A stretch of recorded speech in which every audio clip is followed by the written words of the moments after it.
Hi everyone, welcome back to the Jha Junction once again. So, people and environment का new video series जो हमने चालू किया है उसमें पहले तो हमने इंपॉर्टेंट कन्वेंशन एंड प्रोटोकॉल को कवर किया.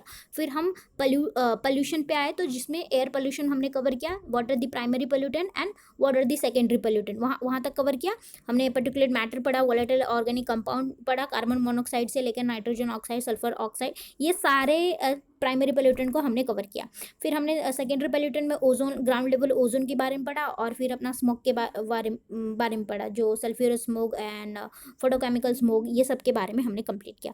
राइट नाउ आज हम लोग टारगेट करने वाले हैं किसको, वाटर पोल्यूशन को, जहाँ पे हम लोग बायोमैग्निफिकेशन एंड यूट्रोफिकेशन के कॉन्सेप्ट को क्या करेंगे, कवर करेंगे. Eutrophication is most important for the exam point of view, क्योंकि हर बार इससे कई बार क्वेश्चन पूछ देते हैं. तो देखते हैं. सो स्टार्ट करते हैं without wasting time. Water pollution होता क्या है? वाटर पोल्यूशन वो होता है कि वाटर में जिन चीज़ों का कंटामिनेशन नहीं होना चाहिए, वो केमिकल्स का कंटामिनेशन नहीं होना चाहिए, जिसकी वजह से क्या हो रहा है, वाटर के एक्वाटिक लाइफ को क्या हो रहा है, प्रॉब्लम क्रिएट हो रहा है. एंड अपार्ट फ्रॉम दैट, ऐसे पानी का हम जब पीते हैं तो इससे हम एज ह्यूमन बीइंग हमें भी बहुत सारे डिजीज़ का क्या हो रहा है, हमारे अंदर भी वो डिजीज़ का कंटामिनेशन हो रहा है. तो देखते हैं अभी. सो हेजार्डस वेस्ट टॉक्सिक सब्सटेंस जो नहीं जाना चाहिए वो केमिकल जा रहे हैं, उसकी वजह से incidence of the cancer, genetic mutation and damage to nervous, immune and hormonal system, hormones वगैरह में चेंज हो रहे हैं, इम्यून सिस्टम हमारा ख़राब हो रहा है. ठीक है, और कई बार तो डेथ की समस्या भी इससे क्रिएट हो जाती है. Now second is what, soil degradation को मैंने वेरी क्विक में ले लिया है. सॉइल पोल्यूशन के बारे में मैंने एक्स्ट्रा कुछ लाया नहीं, इसी में कवर कर लेते. तो सॉइल पोल्यूशन एक्चुअली में यही हो रहा है, डिफॉरेस्टेशन की वजह से हो रहा है, over grazing, intensive cultivation, over irrigation, और जो भी फर्टिलाइजर्स वगैरह का ओवर एक्सेसिव यूज़ हो रहा है, जिसकी वजह से क्या हो रहा है कि जो लैंड है उसको क्या पहुंच रही है, बहुत ही ज़्यादा हार्म पहुंच रहा है, हानि पहुंच रही है. And that's why the prolong degradation of the land leads to desertification. और कई बार क्या हो रहा है कि इतना ज़्यादा लैंड का डिग्रेडेशन हो रहा है कि वो भूमि क्या हो जा रही है, बंजर हो जा रही है, खेती के लिए वो क्या हो रही है, यूजफुल हो ही नहीं रही है. इतना समझा. नाउ सेकेंड, अभी जो नेक्स्ट स्लाइड है that is most important. Now start करते हैं. Biomagnification is a cumulative increase in the concentration of the persistent substance, pesticide and metal, etc. as it moves up to food chain from producer to primary consumer to secondary. हम सबको पता है producer से क्या होता है, primary consumer तक जाता है, एंड प्राइमरी कंज्यूमर से फिर सेकेंडरी, और उसके बाद डीकम्पोजर होता है ना. कि प्रोड्यूसर कौन होते हैं, कि जो अपना खाना खुद प्रोड्यूस करते हैं, लाइक अपना प्लांट्स वगैरह. बट ये बायोमैग्निफिकेशन की बात हो रही है ना, तो ये एक्वाटिक लाइफ की बात कर रहा है, मतलब ओशन की लाइफ की बात कर रहा है. तो ओशन में क्या होता है कि प्राइमरी से क्या होता है, सेकेंडरी लेवल तक जाता है ना. तो प्राइमरी तो वो होंगे कि ये बहुत ही छोटे छोटे क्या कहते हैं, वेट बताती हूँ. प्राइमरी में वो रहेंगे जो कि बहुत ही एकदम स्मॉल सब्सटेंस जो खाते हैं, फिर उसके ऊपर जूप्लैंक्टन्स होते हैं अपने, कहते हैं ना जूप्लैंक्टन्स. फिर ये जूप्लैंक्टन्स को क्या करते हैं, बड़ी मछलियाँ खाती है. ठीक है, थर्ड लेवल पे वेल्स वगैरह या फिर उससे बड़ी मछलियाँ. तो ऐसे से इनका क्या होता है, कंटेमिनेशन होता है. तो बायोमैग्निफिकेशन में क्या हो रहा है कि जो भी हम समुद्र में क्या हो रहा है, बहुत सारे पेस्टिसाइड एंड मेटल का क्या हो रहा है, वहाँ पे हम लोग क्या कर रहे हैं, समुद्र की तरफ बहाया जा रहा है. बहुत सारे जो क्या कहते हैं इंडस्ट्रियल वेस्ट वगैरह है, वो सब भी समुद्र में जा रहा है.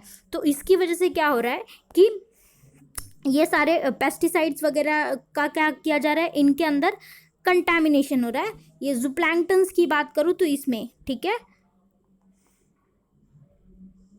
इनमें क्या हो रहा है, कंटामिनेशन. और ये जूप्लैंक्टन्स को क्या खाती है, बड़ी मछलियाँ खाती है. तो एक तो खाएगी नहीं, बहुत ज़्यादा क्वांटिटी में खाती है.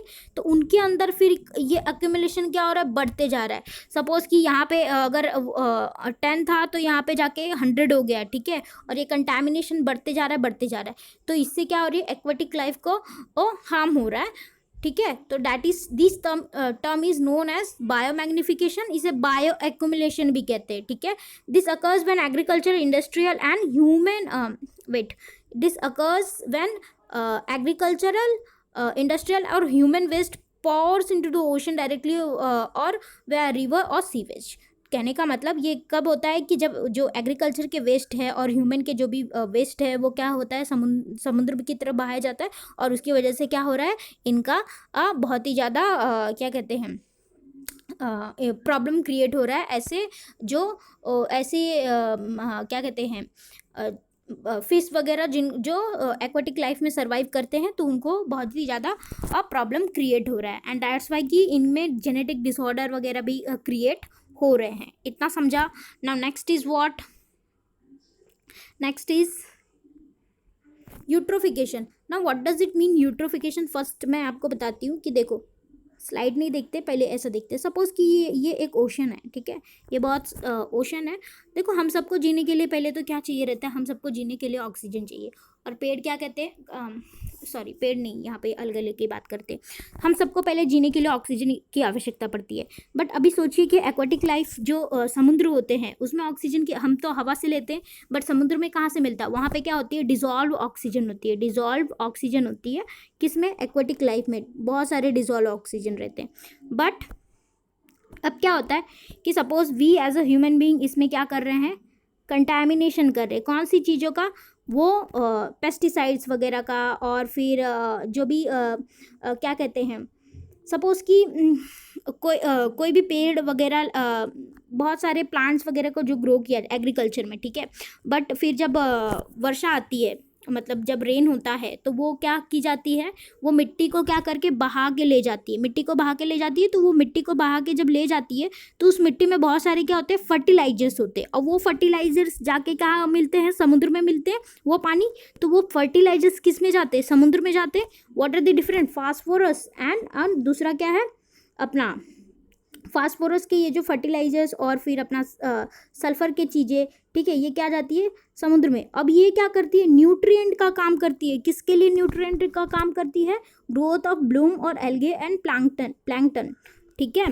प्लैंकटन मतलब कि ये काई वगैरह जो होते हैं ना, उनकी ग्रोथ के लिए काम करती है। अब ये पौधे को उगने में मदद मिलती है। वाई? बिकॉज ये फर्टिलाइजर्स की वजह से, ये जो फास्फोरस है इसकी वजह से। इतना समझा।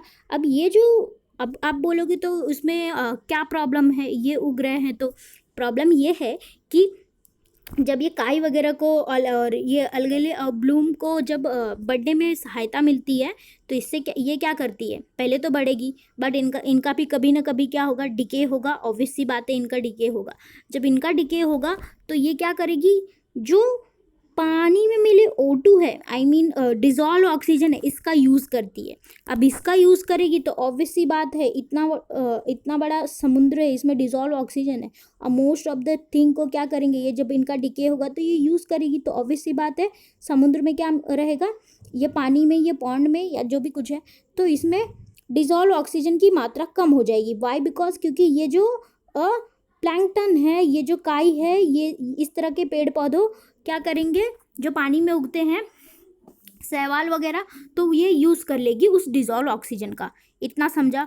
तो इसकी वजह से जो फिश वगैरह है और अदर जो सर्वाइविंग थिंग्स है जो वाटर में सर्वाइव करती है, तो उनके लिए ऑक्सीजन की मात्रा क्या पड़ेगी, कम पड़ेगी, और एक्वाटिक लाइफ क्या होगा, अफेक्ट होगा। इतना समझा।